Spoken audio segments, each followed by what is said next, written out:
जो मैं आपके सामने कहने जा रहा हूं वह केवल शब्दों का समुद्र नहीं है, बल्कि उस परम सत्य की एक झलक है जो श्री आशुतोष महाराज जी के चरणों में बैठकर हमने अनुभव किया है। जब मैं पहली बार महाराज जी के सत्संग में पहुंचा था, तब मेरे मन में हजारों प्रश्न थे, हजारों संशय थे, और जीवन एक अंधकारमय गुफा की तरह प्रतीत होता था जिसमें से निकलने का कोई मार्ग दिखाई नहीं देता था। लेकिन जिस क्षण मैंने महाराज जी के दिव्य दर्शन किए, उस क्षण मेरे जीवन में जो परिवर्तन हुआ वह शब्दों में बयान करना असंभव है। उनकी आंखों में जो करुणा थी, उनके चेहरे पर जो शांति थी, उनके शब्दों में जो गहराई थी, वह सब कुछ मुझे एक अलग ही लोक में ले गया। और आज जब मैं उनके उपदेशों को आपके सामने रख रहा हूं, तो यह केवल ज्ञान का प्रसार नहीं है, बल्कि उस प्रेम को बांटना है जो महाराज जी ने हम पर बरसाया है। महाराज जी कहते हैं कि इस संसार में जितने भी प्राणी हैं, सभी दुख से घिरे हुए हैं, सभी अज्ञान के अंधकार में भटक रहे हैं, और सभी को उस परम प्रकाश की आवश्यकता है जो केवल सद्गुरु के माध्यम से ही प्राप्त हो सकता है। आज का यह समय ऐसा है जब लोग बाहरी सुख सुविधाओं के पीछे भाग रहे हैं, धन संपत्ति के पीछे भाग रहे हैं, यश कीर्ति के पीछे भाग रहे हैं, लेकिन कोई भी उस आंतरिक शांति को नहीं खोज पा रहा है जो वास्तविक सुख का स्रोत है। और यही वह शिक्षा है जो महाराज जी हमें देते हैं, यही वह मार्ग है जो वे हमें दिखाते हैं। महाराज जी का जन्म एक ऐसे परिवार में हुआ जहां धर्म और अध्यात्म का वातावरण था, लेकिन उन्होंने बचपन से ही यह अनुभव किया कि केवल रीति रिवाजों और परंपराओं का पालन करने से मनुष्य को वास्तविक ज्ञान नहीं मिल सकता। उन्होंने देखा कि लोग मंदिरों में जाते हैं, पूजा पाठ करते हैं, व्रत उपवास रखते हैं, लेकिन फिर भी उनके मन में वही ईर्ष्या है, वही द्वेष है, वही क्रोध है, वही लोभ है। तो महाराज जी ने बचपन में ही यह प्रण लिया कि वे उस सत्य को खोजेंगे जो इन सभी बाहरी आडंबरों से परे है, और इसी खोज में उन्होंने अपना पूरा जीवन समर्पित कर दिया। उन्होंने घर परिवार को छोड़ दिया, सांसारिक सुखों को त्याग दिया और वनों में, पर्वतों पर, नदियों के किनारे, एकांत स्थानों पर जाकर कठोर तपस्या की।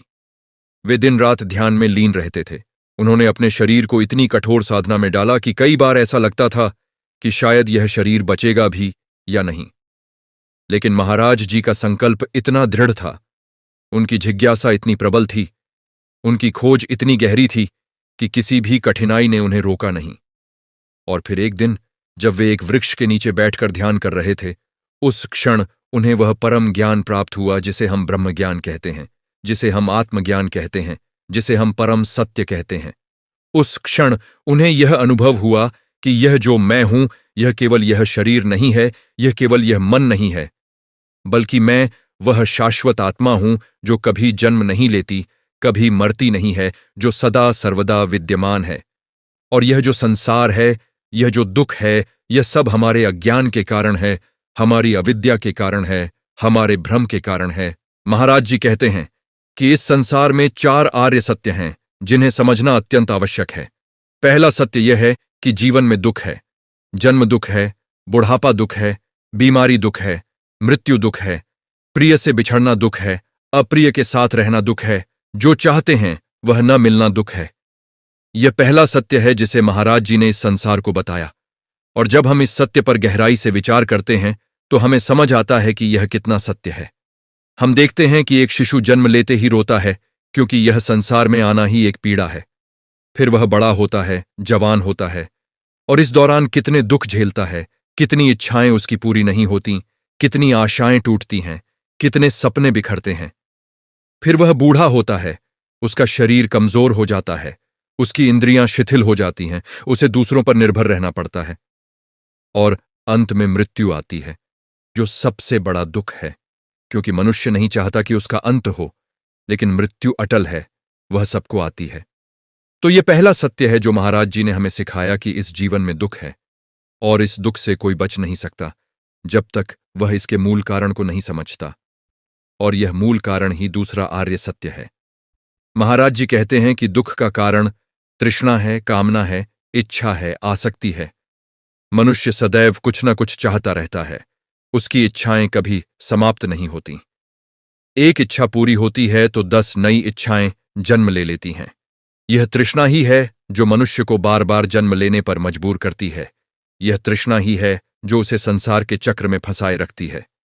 महाराज जी कहते हैं कि जब तक मनुष्य के मन में यह भाव रहेगा कि मुझे यह चाहिए, मुझे वह चाहिए, मैं यह बनना चाहता हूं, मैं वह पाना चाहता हूं, तब तक उसे दुख से मुक्ति नहीं मिल सकती। क्योंकि जब हम कुछ चाहते हैं और वह नहीं मिलता तो दुख होता है, और जब मिल जाता है तो उसे खोने का डर होता है, जो फिर से दुख है। और यह तृष्णा केवल भौतिक वस्तुओं की ही नहीं होती, बल्कि यह अस्तित्व की भी होती है। मनुष्य चाहता है कि वह सदा रहे, वह कभी मरे नहीं, उसका नाम रहे, उसकी कीर्ति रहे। यह भी एक प्रकार की तृष्णा है जो दुख का कारण बनती है। तो महाराज जी ने हमें यह दूसरा सत्य समझाया कि दुख का कारण यह तृष्णा है, यह अनंत इच्छाओं का जाल है जिसमें मनुष्य फंसा हुआ है। अब तीसरा आर्य सत्य यह है कि दुख का निरोध संभव है। महाराज जी कहते हैं कि यह केवल एक सिद्धांत नहीं है, बल्कि यह उनका अपना अनुभव है। उन्होंने स्वयं इस दुख से मुक्ति पाई है, उन्होंने स्वयं इस तृष्णा को समाप्त किया है, और उन्होंने उस परम शांति को प्राप्त किया है जहां कोई दुख नहीं है, कोई पीड़ा नहीं है, केवल आनंद है, केवल प्रकाश है, केवल शांति है। और यही वह अवस्था है जिसे हम निर्वाण कहते हैं, जिसे हम मोक्ष कहते हैं, जिसे हम परम मुक्ति कहते हैं। महाराज जी कहते हैं कि यह प्रत्येक मनुष्य का जन्मसिद्ध अधिकार है। यह केवल कुछ विशेष लोगों के लिए नहीं है, बल्कि जो भी इस मार्ग पर चलने को तैयार है, जो भी अपनी तृष्णा को समाप्त करने के लिए प्रयत्नशील है, वह इस अवस्था को प्राप्त कर सकता है। लेकिन इसके लिए केवल बातें सुनना काफी नहीं है, केवल ज्ञान प्राप्त करना काफी नहीं है, बल्कि उस ज्ञान को अपने जीवन में उतारना होगा, उसे अपने आचरण में लाना होगा, उसे अपने प्रत्येक क्षण में जीना होगा। और यह तभी संभव है जब मनुष्य के पास एक सद्गुरु हो, एक मार्गदर्शक हो, जो उसे यह मार्ग दिखा सके, जो उसके हाथ को पकड़कर उसे इस अंधकार से प्रकाश की ओर ले जा सके। और चौथा आर्य सत्य है वह मार्ग जो दुख के निरोध की ओर ले जाता है। महाराज जी इसे अष्टांगिक मार्ग कहते हैं, 8 अंगों वाला मार्ग जो मनुष्य को परम लक्ष्य तक पहुंचाता है। यह 8 अंग हैं: सम्यक दृष्टि, सम्यक संकल्प, सम्यक वाणी, सम्यक कर्म, सम्यक जीविका, सम्यक व्यायाम, सम्यक स्मृति और सम्यक समाधि। महाराज जी कहते हैं कि जब मनुष्य इन 8 अंगों का पालन करता है तो वह धीरे धीरे उस अवस्था की ओर बढ़ने लगता है जहां दुख का अंत होता है। सम्यक दृष्टि का अर्थ है चीजों को उनके यथार्थ रूप में देखना, न कि अपनी इच्छाओं, अपनी कल्पनाओं, अपने भ्रमों के माध्यम से। सम्यक संकल्प का अर्थ है सही निर्णय लेना, ऐसे संकल्प लेना जो स्वयं के और दूसरों के कल्याण में हों। सम्यक वाणी का अर्थ है सत्य बोलना, कटु वचन न बोलना, किसी को आहत न करने वाली बातें करना, निरर्थक बातें न करना। सम्यक कर्म का अर्थ है ऐसे कार्य करना जो किसी को हानि न पहुंचाएं, जो हिंसा रहित हों, जो दूसरों के प्रति करुणा और प्रेम से भरे हों। सम्यक जीविका का अर्थ है ऐसे साधनों से अपनी जीविका चलाना जो नैतिक हों, जो किसी का शोषण न करें, जो समाज के लिए हानिकारक न हों। सम्यक व्यायाम का अर्थ है सही प्रयत्न करना, बुरी आदतों को छोड़ने का प्रयत्न, अच्छी आदतों को विकसित करने का प्रयत्न, मन को शुद्ध करने का प्रयत्न। सम्यक स्मृति का अर्थ है जागरूक रहना, सचेत रहना, अपने शरीर के प्रति, अपने मन के प्रति, अपनी भावनाओं के प्रति, अपने विचारों के प्रति सजग रहना। और सम्यक समाधि का अर्थ है ध्यान की वह गहरी अवस्था जहां मन पूर्णतया शांत हो जाता है, जहां सभी विचार समाप्त हो जाते हैं और मनुष्य अपने वास्तविक स्वरूप को जान लेता है। महाराज जी कहते हैं कि इस मार्ग पर चलना आसान नहीं है, यह बहुत कठिन है, ये एक तलवार की धार पर चलने के समान है। लेकिन यह असंभव भी नहीं है।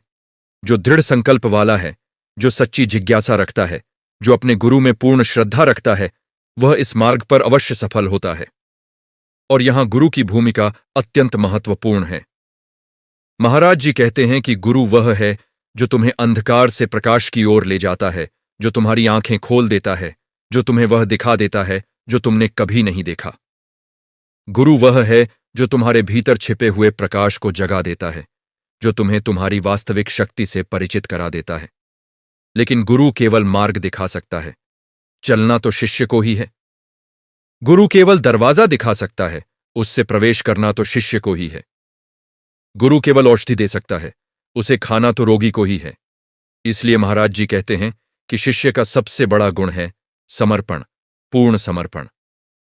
जब शिष्य अपने अहंकार को, अपनी अस्मिता को, अपने सभी विचारों को गुरु के चरणों में समर्पित कर देता है, तभी वह सच्चा ज्ञान प्राप्त कर सकता है। जब तक शिष्य यह सोचता रहेगा कि मैं जानता हूं, मेरा अपना विचार है, मेरी अपनी समझ है, तब तक गुरु का ज्ञान उसमें प्रवेश नहीं कर सकता। एक खाली पात्र ही भरा जा सकता है। जो पात्र पहले से भरा है, उसमें और कुछ नहीं डाला जा सकता। महाराज जी अपने शिष्यों को यह भी सिखाते हैं कि सच्ची शिष्यता क्या है। वे कहते हैं कि शिष्य का लक्ष्य केवल गुरु को पाना है और इससे अधिक कुछ नहीं। इस संसार में जितनी भी उपलब्धियां हैं, जितनी भी सफलताएं हैं, जितने भी सुख हैं, वे सब क्षणभंगुर हैं, वे सब नश्वर हैं। लेकिन जो ज्ञान गुरु देता है, जो प्रकाश गुरु दिखाता है, वह शाश्वत है, वह सदा के लिए है। इसलिए शिष्य को चाहिए कि वह अपना सर्वस्व गुरु के चरणों में अर्पित कर दे, वह अपने जीवन को गुरु की सेवा में समर्पित कर दे, वह प्रत्येक क्षण यह भाव रखे कि गुरु जो कह रहे हैं वह परम सत्य है, गुरु जो दिखा रहे हैं वह परम मार्ग है। और जब यह भाव शिष्य के हृदय में दृढ़ हो जाता है, तो फिर उसे कुछ और करना नहीं पड़ता। गुरु की कृपा स्वतः उस पर बरसने लगती है। महाराज जी कहते हैं कि गुरु की कृपा सूर्य के प्रकाश के समान है, जो सबके लिए समान रूप से उपलब्ध है, लेकिन जो अपने घर के दरवाजे खिड़कियां बंद रखता है, वह उस प्रकाश से वंचित रह जाता है। इसी प्रकार गुरु की कृपा सदा बरस रही है, लेकिन जो शिष्य अपने अहंकार के, अपने संशय के, अपनी शंकाओं के दरवाजे बंद रखता है, वह उस कृपा से वंचित रह जाता है। इसलिए शिष्य को चाहिए कि वह अपने हृदय के सभी द्वार खोल दे, वह पूर्णतया खुला हो जाए, वह एक खाली पात्र बन जाए जिसे गुरु अपनी कृपा से भर सके। महाराज जी हमें यह भी सिखाते हैं कि संसार से पलायन नहीं करना है। बहुत से लोग यह सोचते हैं कि अध्यात्म का अर्थ है घर परिवार छोड़ देना, जंगल में चले जाना, गुफाओं में बैठ जाना। लेकिन महाराज जी कहते हैं कि यह सच्चा अध्यात्म नहीं है। सच्चा अध्यात्म यह है कि तुम संसार में रहो, अपने कर्तव्यों का पालन करो, अपने दायित्वों को निभाओ, लेकिन मन से आसक्त न हो। तुम अपना काम करो, लेकिन फल की चिंता न करो। तुम दूसरों की सेवा करो, लेकिन बदले में कुछ पाने की आशा न रखो। तुम प्रेम करो, लेकिन प्रेम के बदले प्रेम की मांग न करो। यह है सच्चा अध्यात्म, यह है वास्तविक त्याग। महाराज जी कहते हैं कि संसार एक विद्यालय है जहां आत्मा सीखने आई है। यहां के अनुभव हमें परिपक्व बनाते हैं, हमें तैयार करते हैं उस परम सत्य को जानने के लिए। इसलिए संसार से भागना नहीं है, बल्कि संसार में रहते हुए भी संसार से मुक्त रहना है। यह एक कमल के फूल के समान है जो कीचड़ में रहता है, लेकिन कीचड़ से प्रभावित नहीं होता। वह पानी में रहता है, लेकिन पानी से गीला नहीं होता। इसी प्रकार एक सच्चे साधक को चाहिए कि वह संसार में रहे, लेकिन संसार उसे छू न सके, संसार की मायाजाल उसे बांध न सके। महाराज जी बार बार यह भी कहते हैं कि सभी धर्म, सभी मार्ग, सभी साधनाएं एक ही लक्ष्य की ओर ले जाती हैं। चाहे कोई हिंदू हो, मुसलमान हो, ईसाई हो, सिख हो, बौद्ध हो, जैन हो, सभी का अंतिम लक्ष्य एक ही है, परम सत्य को जानना, ईश्वर को पाना, आत्मा का साक्षात्कार करना। लेकिन दुर्भाग्य से आज के समय में लोग धर्म के नाम पर लड़ रहे हैं, विवाद कर रहे हैं, एक दूसरे से घृणा कर रहे हैं। महाराज जी कहते हैं कि यह सब अज्ञान है, यह सब भ्रम है। जब तुम शिखर पर पहुंच जाते हो तो फिर यह नहीं देखते कि तुम किस रास्ते से आए, तुम केवल यह अनुभव करते हो कि तुम शिखर पर हो। इसी प्रकार जब कोई परम सत्य को जान लेता है तो फिर वह यह नहीं देखता कि वह किस धर्म से आया, वह केवल यह अनुभव करता है कि वह सत्य को जान गया है। इसीलिए महाराज जी सभी धर्मों का सम्मान करते हैं, सभी गुरुओं का सम्मान करते हैं, सभी मार्गों का सम्मान करते हैं। वे कहते हैं कि यदि कोई राम को मानता है तो उसे राम के मार्ग पर चलने दो, यदि कोई कृष्ण को मानता है तो उसे कृष्ण के मार्ग पर चलने दो, यदि कोई क्राइस्ट को मानता है तो उसे क्राइस्ट के मार्ग पर चलने दो। लेकिन सभी को यह याद रखना चाहिए कि मार्ग अलग हो सकते हैं, लेकिन लक्ष्य एक ही है। महाराज जी की शिक्षाओं में करुणा का स्थान सर्वोपरि है। वे कहते हैं कि जब तक तुम्हारे हृदय में सभी प्राणियों के प्रति करुणा नहीं है, तब तक तुम सच्चे अध्यात्म के मार्ग पर नहीं हो। करुणा का अर्थ है दूसरों के दुख को अपना दुख समझना, दूसरों की पीड़ा को अपनी पीड़ा समझना। जब तुम किसी को दुखी देखते हो और तुम्हारा हृदय द्रवित नहीं होता, तो समझ लो कि तुम्हारा हृदय अभी पत्थर है। महाराज जी कहते हैं कि सच्ची करुणा केवल मनुष्यों के प्रति ही नहीं होती, बल्कि सभी प्राणियों के प्रति होती है। एक छोटी सी चींटी हो या एक विशाल हाथी, सभी में वही आत्मा है, सभी में वही चेतना है, सभी सुख चाहते हैं और दुख से बचना चाहते हैं। इसलिए जो साधक सच्चे मार्ग पर है वह किसी भी प्राणी को कष्ट नहीं देता, किसी भी जीव की हिंसा नहीं करता। महाराज जी स्वयं इसके जीवंत उदाहरण हैं। जब वे चलते हैं तो बहुत सावधानी से चलते हैं कि कहीं किसी कीड़े पर पैर न पड़ जाए। जब वे बोलते हैं तो इतनी मधुरता से बोलते हैं कि उनके शब्दों से किसी को आहत न हो। उनके जीवन का प्रत्येक क्षण करुणा से भरा हुआ है और यही वह शिक्षा है जो वे हमें देते हैं। वे कहते हैं कि यदि तुम वास्तव में ईश्वर को पाना चाहते हो, यदि तुम सच में मोक्ष चाहते हो, तो पहले अपने हृदय में करुणा को जगाओ। बिना करुणा के कोई भी साधना, कोई भी तपस्या, कोई भी ध्यान अधूरा है। और करुणा के साथ साथ महाराज जी प्रेम की भी बात करते हैं, लेकिन वे जिस प्रेम की बात करते हैं वह सांसारिक प्रेम से बिल्कुल भिन्न है। सांसारिक प्रेम में आसक्ति होती है, अपेक्षा होती है, स्वार्थ होता है। हम किसी से इसलिए प्रेम करते हैं कि वह हमें सुख देता है, हमारी इच्छाओं को पूरा करता है, हमारी जरूरतों को पूरा करता है। लेकिन महाराज जी जिस प्रेम की बात करते हैं वह निस्वार्थ प्रेम है, निष्काम प्रेम है, जहां कोई अपेक्षा नहीं है, कोई शर्त नहीं है। यह वैसा ही प्रेम है जैसा एक मां अपने बच्चे से करती है। वह कुछ बदले में नहीं मांगती, वह केवल देती है, केवल प्रेम करती है।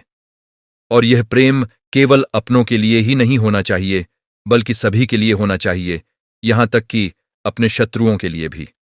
महाराज जी कहते हैं कि जब तुम्हारे हृदय में सभी के प्रति प्रेम होगा तो फिर कोई शत्रु नहीं रहेगा, सब मित्र बन जाएंगे।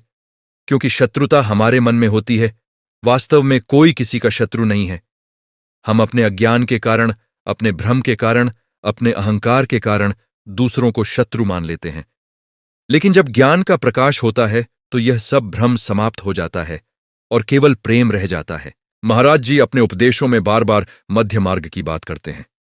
वे कहते हैं कि न तो अति भोग में पड़ो और न ही अति त्याग में। दोनों ही अतियां हानिकारक हैं। उन्होंने स्वयं दोनों को अनुभव किया है। जब वे राजपरिवार में थे तब उन्होंने सभी भोगों को देखा, सभी सुख सुविधाओं को भोगा, लेकिन उन्हें उसमें कोई वास्तविक सुख नहीं मिला।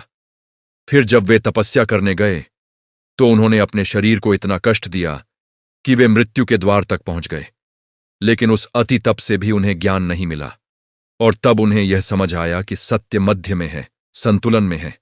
जैसे एक वीणा के तार को न तो बहुत ढीला छोड़ा जा सकता है और न ही बहुत कसा जा सकता है, वैसे ही जीवन को भी संतुलित रखना होता है। शरीर की आवश्यकताओं का ध्यान रखना है, लेकिन उनका दास नहीं बनना है। इंद्रियों का उपयोग करना है, लेकिन उनके वश में नहीं होना है। संसार में रहना है, लेकिन संसार से बंधना नहीं है। यही मध्य मार्ग है, यही संतुलन है और यही वह मार्ग है जो परम शांति की ओर ले जाता है।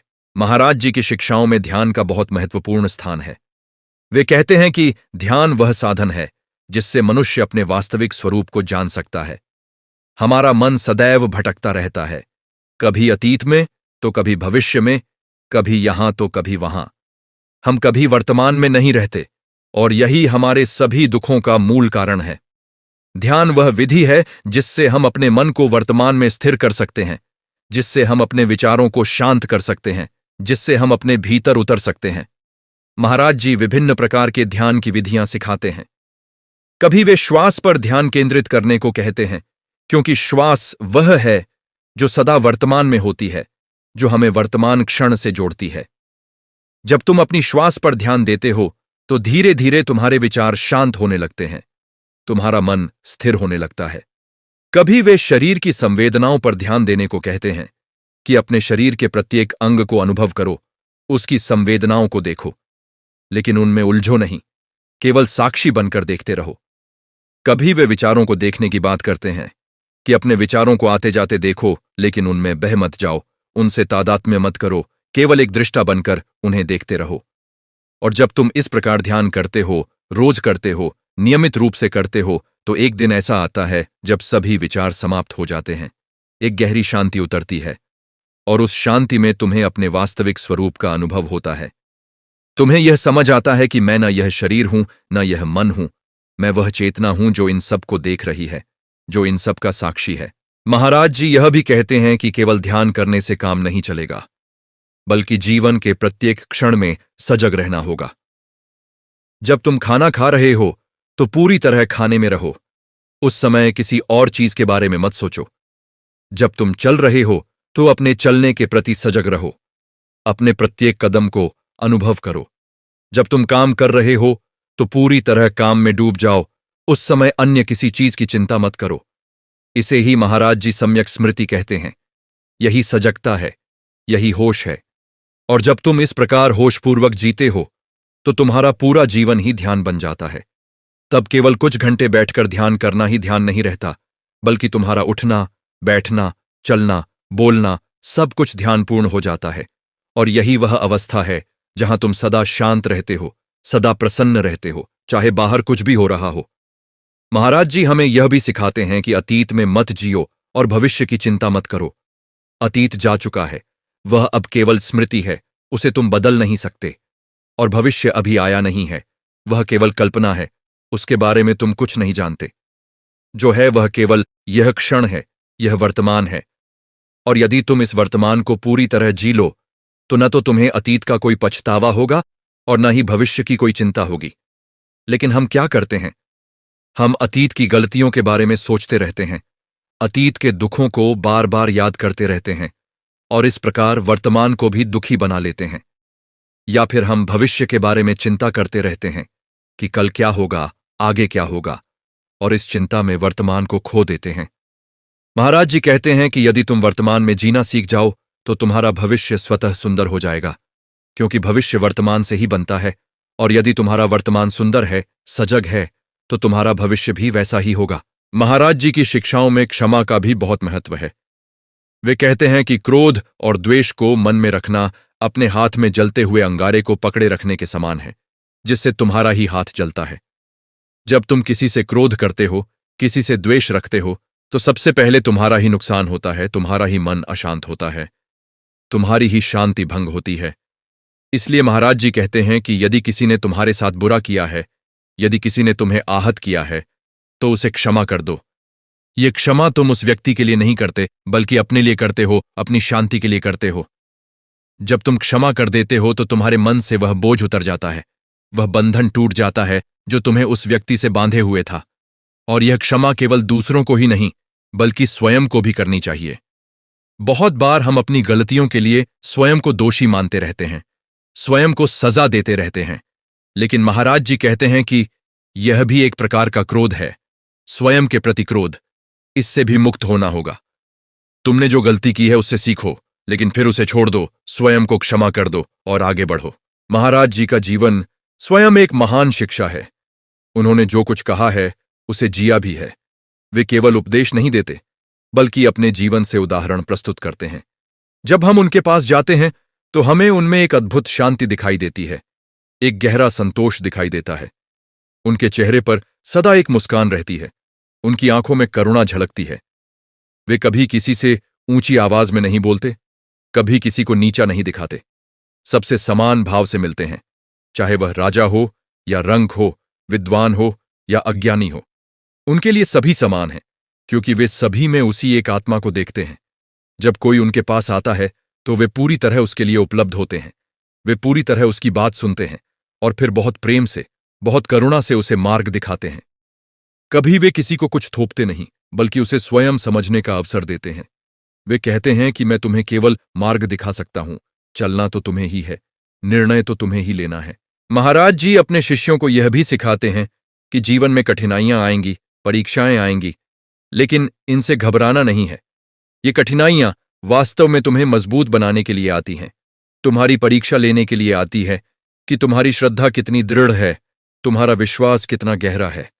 जैसे सोने को आग में तपाकर शुद्ध किया जाता है, वैसे ही जीवन की कठिनाइयां तुम्हें शुद्ध करती हैं, तुम्हारे भीतर के कचरे को जला देती हैं और तुम्हें निखार देती हैं। इसलिए जब कठिनाई आए तो उसका स्वागत करो, उसे एक अवसर समझो अपने को सिद्ध करने का, अपनी शक्ति को परखने का। और सबसे महत्वपूर्ण बात यह है कि कठिनाई के समय कभी अपने गुरु से दूर मत होना, बल्कि और पास आ जाना, क्योंकि गुरु वह है जो तूफान में तुम्हारा सहारा बनता है, अंधकार में तुम्हारा प्रकाश बनता है। जब तुम कमजोर महसूस करो तो गुरु के चरणों में आ जाओ, उनसे शक्ति लो, उनसे प्रेरणा लो। महाराज जी कहते हैं कि गुरु और शिष्य का संबंध इस संसार का सबसे पवित्र संबंध है। ये केवल एक जन्म का नहीं, बल्कि जन्म जन्मांतर का संबंध है। जब एक बार गुरु और शिष्य का मिलन हो जाता है तो वह कभी टूटता नहीं, वह सदा सदा के लिए हो जाता है। महाराज जी हमें यह भी बताते हैं कि सत्संग का बहुत महत्व है। सत्संग का अर्थ है सत्य का संग, सच्चे लोगों का साथ। जब तुम उन लोगों के साथ रहते हो जो सत्य के मार्ग पर चल रहे हैं, जो ज्ञान की खोज में हैं, जो अपने जीवन को बदलने के लिए प्रयत्नशील हैं, तो तुम भी प्रेरित होते हो, तुम्हें भी शक्ति मिलती है, तुम्हारा भी उत्साह बढ़ता है। महाराज जी कहते हैं कि यदि तुम कीचड़ में रहोगे तो कीचड़ ही लगेगी, और यदि तुम चंदन के पास रहोगे तो चंदन की सुगंध आएगी। इसलिए अपनी संगति का बहुत ध्यान रखो। ऐसे लोगों के साथ रहो जो तुम्हें ऊपर उठाएं, न कि नीचे गिराएं। ऐसे लोगों के साथ रहो जो तुम्हें सत्य की ओर ले जाएं, न कि माया जाल में उलझाएं। और सबसे बड़ा सत्संग है गुरु का संग।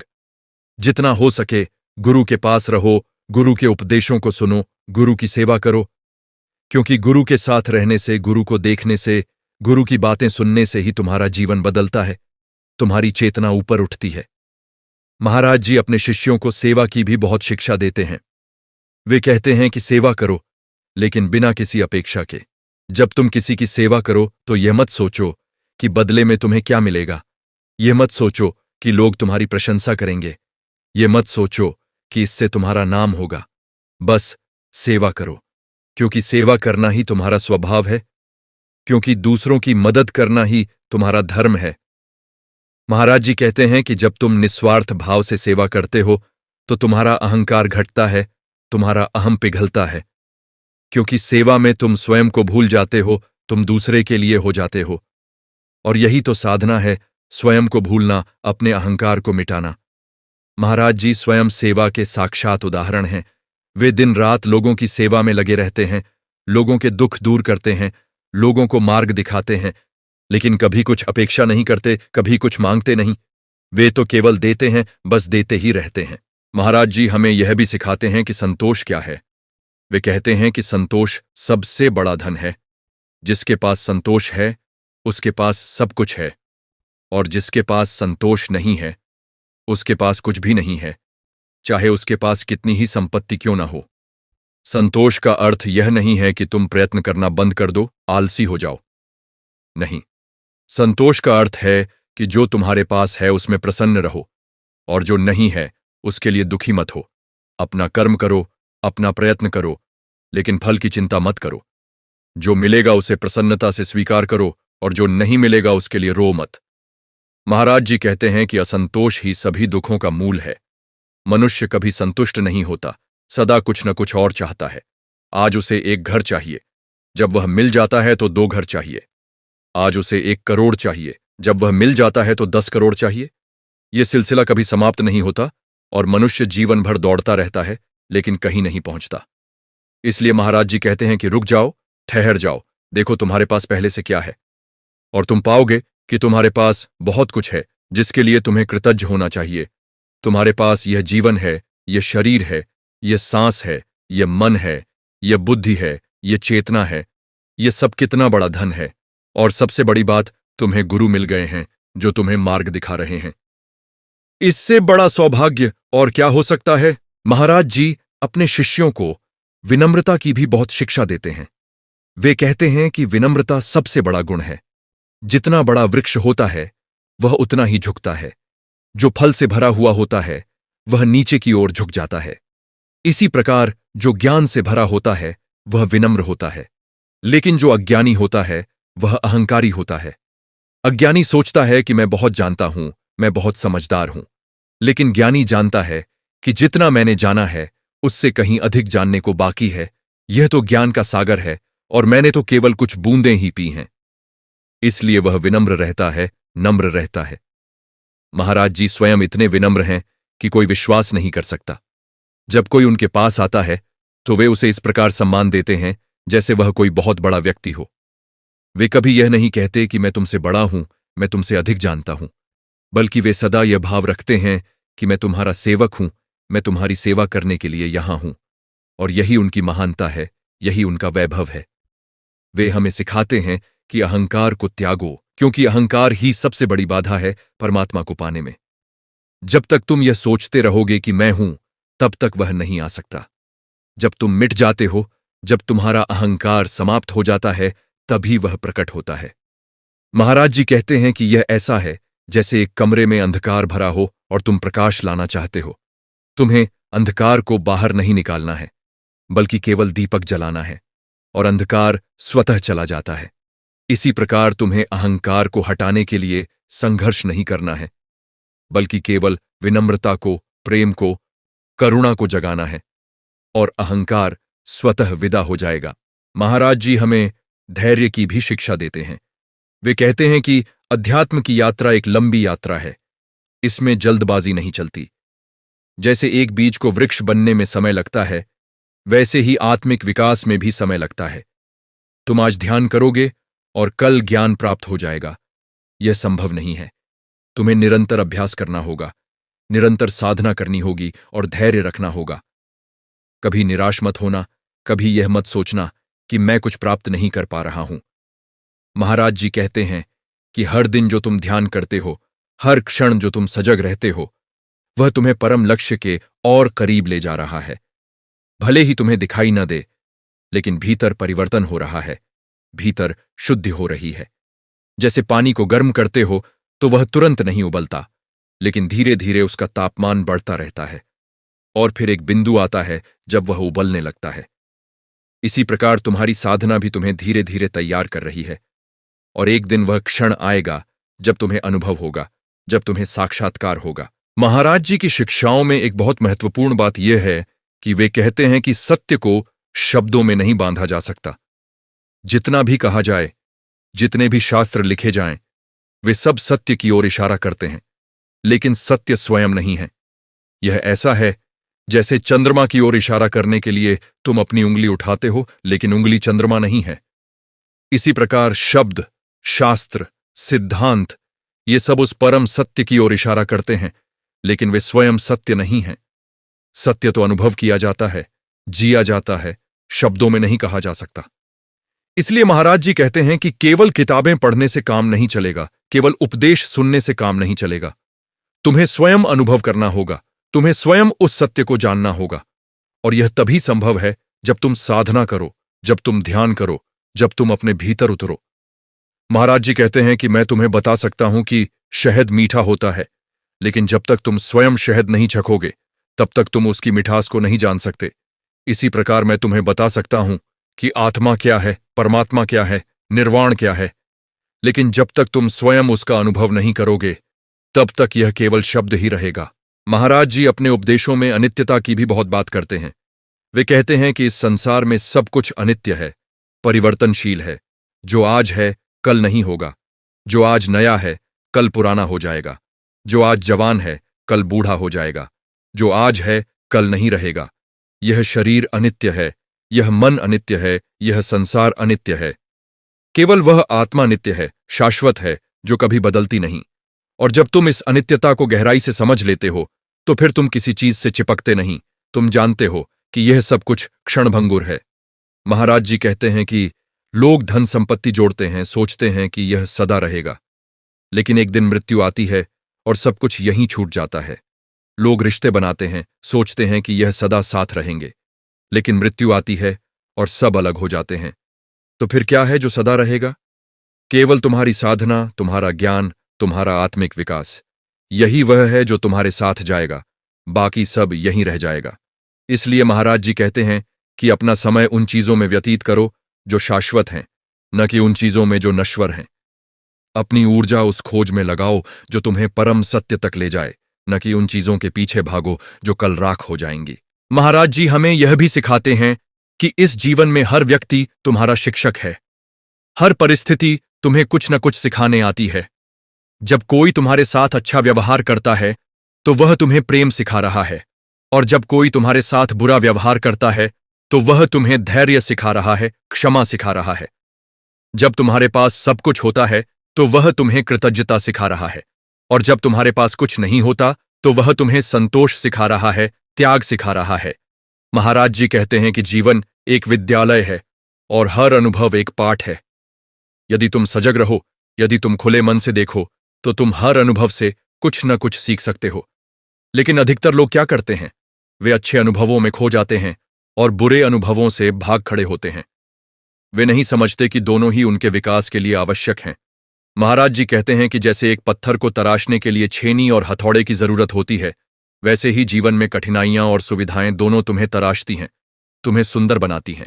महाराज जी की शिक्षाओं में एक और महत्वपूर्ण बात है। वे कहते हैं कि तुलना करना बंद करो।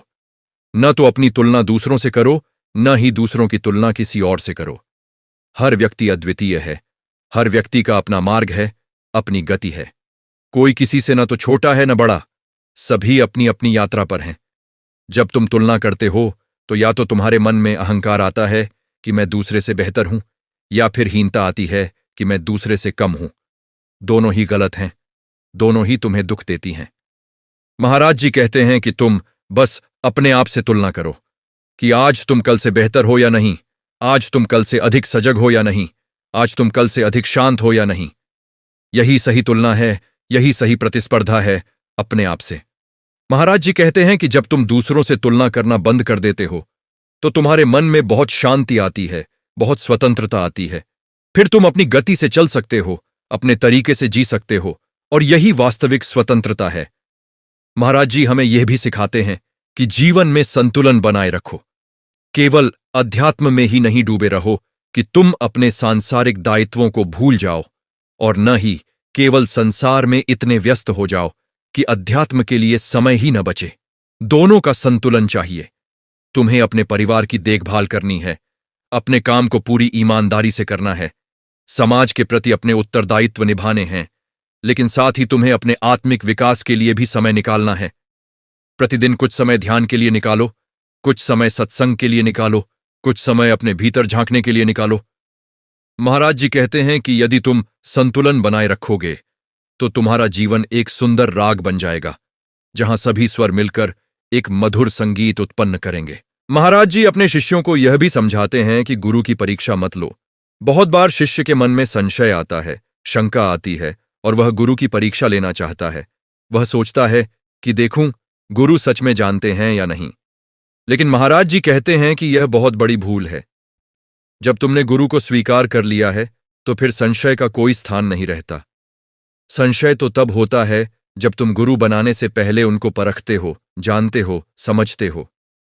लेकिन एक बार जब तुमने उन्हें अपना गुरु स्वीकार कर लिया तो फिर पूर्ण श्रद्धा होनी चाहिए, क्योंकि बिना श्रद्धा के कुछ भी संभव नहीं है।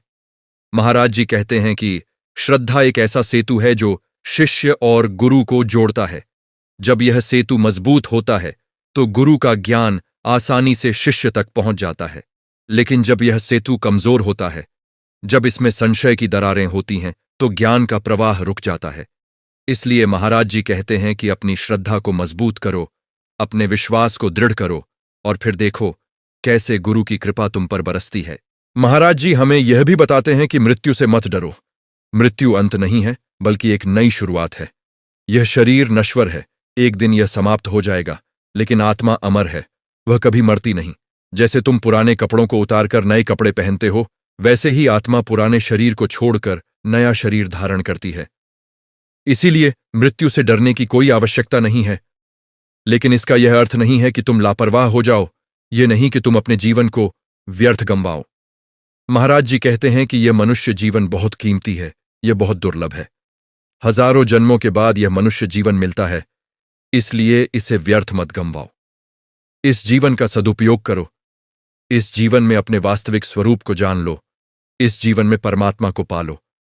क्योंकि यदि तुम इस जीवन में भी चूक गए तो फिर कौन जाने कब यह अवसर फिर से मिले। महाराज जी कहते हैं कि मृत्यु को याद रखो, लेकिन डरो मत।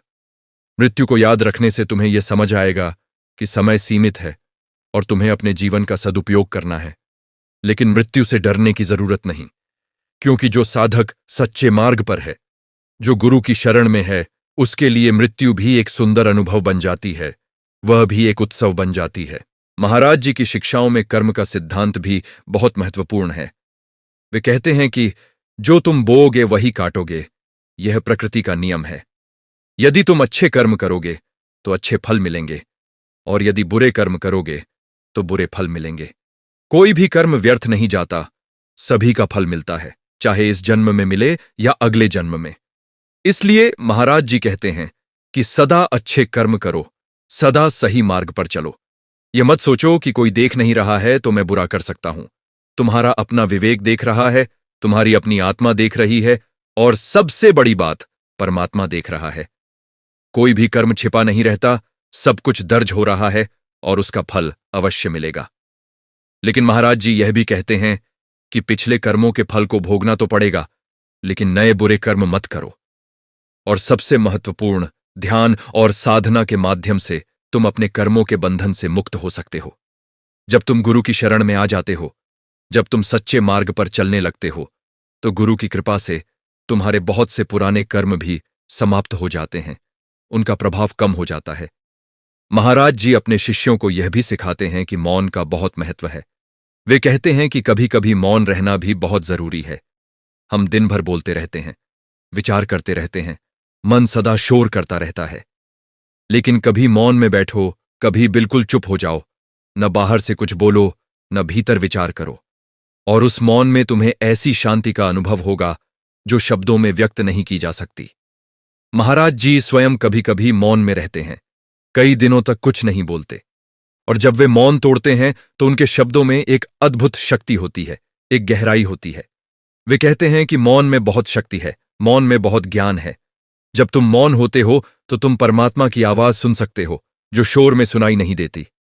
जब तुम मौन होते हो तो तुम अपने भीतर के गुरु से जुड़ सकते हो जो सदा तुम्हारा मार्गदर्शन कर रहा है। महाराज जी हमें यह भी बताते हैं कि प्रकृति से जुड़ो, वृक्षों के पास बैठो, नदियों के किनारे जाओ, पर्वतों पर चढ़ो, आकाश को निहारो, तारों को देखो। प्रकृति में एक अद्भुत शांति है, एक अद्भुत सौंदर्य है जो तुम्हें परमात्मा के और करीब ले जाता है। जब तुम एक वृक्ष को देखते हो जो बिना किसी अपेक्षा के, बिना किसी शर्त के अपनी छाया दे रहा है, अपने फल दे रहा है, तो तुम उससे निस्वार्थता सीख सकते हो। जब तुम एक नदी को देखते हो जो निरंतर बह रही है, कभी रुकती नहीं, तो तुम उससे निरंतरता सीख सकते हो, प्रवाह को सीख सकते हो। जब तुम पर्वत को देखते हो जो स्थिर खड़ा है, अडिग है, तो तुम उससे स्थिरता सीख सकते हो, धैर्य सीख सकते हो। महाराज जी कहते हैं कि प्रकृति एक महान गुरु है, उससे सीखो, उसके साथ रहो। आजकल लोग कंक्रीट के जंगलों में रहते हैं, मशीनों के बीच रहते हैं, और इसलिए वे अपनी प्राकृतिक जड़ों से कट गए हैं। इसलिए उनमें इतनी अशांति है, इतना तनाव है। महाराज जी कहते हैं कि प्रकृति के पास लौटो, उससे जुड़ो, और तुम पाओगे कि तुम्हारे भीतर एक गहरी शांति आ जाती है। महाराज जी की शिक्षाओं में एक और महत्वपूर्ण बात है कि वे कहते हैं कि छोटी छोटी बातों में भी परमात्मा को देखो। परमात्मा केवल मंदिरों में नहीं है, केवल पूजा पाठ में नहीं है, बल्कि वह हर जगह है, हर चीज में है। जब तुम एक फूल को देखते हो, उसकी सुंदरता में परमात्मा है। जब तुम एक बच्चे की मुस्कान देखते हो, उसमें परमात्मा है। जब तुम सूर्योदय देखते हो, उसमें परमात्मा है। जब तुम किसी की आंखों में प्रेम देखते हो, उसमें परमात्मा है। महाराज जी कहते हैं कि यदि तुम सजग रहो, यदि तुम देखने वाली आंखें रखो, तो तुम्हें हर जगह परमात्मा के दर्शन होंगे। लेकिन अधिकतर लोग अंधे हैं, वे देखते हैं लेकिन दिखाई नहीं देता, वे सुनते हैं लेकिन सुनाई नहीं देता। वे इतने व्यस्त हैं अपनी चिंताओं में, अपनी समस्याओं में, कि उन्हें वह सौंदर्य दिखाई नहीं देता जो चारों ओर बिखरा पड़ा है। महाराज जी कहते हैं कि रुको, ठहरो, देखो, और तुम पाओगे कि यह पूरा संसार एक स्वर्ग है, यदि तुम इसे सही नजरिए से देखो।